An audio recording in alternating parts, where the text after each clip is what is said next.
जल्दी बात कराओ ना। फिर से 30 जनवरी यारे एने दुख मोरा बढ़ी आई।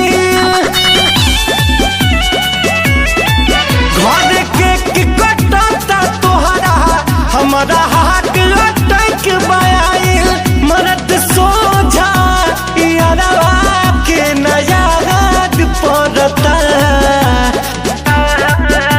तोहार सालगिरह मनता हमारे यही जापानी चढ़ता।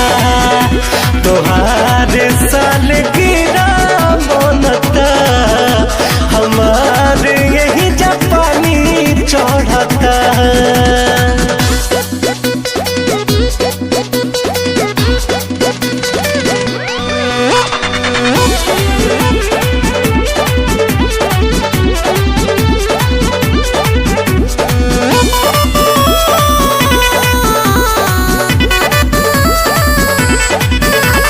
नाचतारू गावतारू खुशियाँ मनावतारू एही जहाँ भी पहरल बा। देख के फोटोआ तोहर पियावा के संगे चारे में खून जहरल बा। जी के करब कमरे के मोहन करता।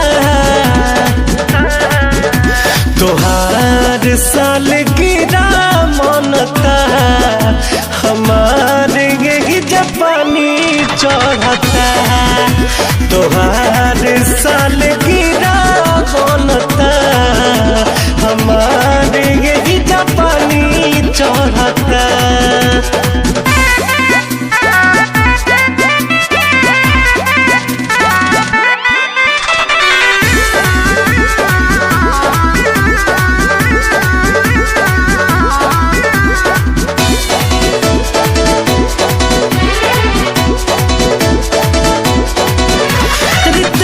विशाल के ख्याल नहीं कहलू वादा निभैलू नहीं हो।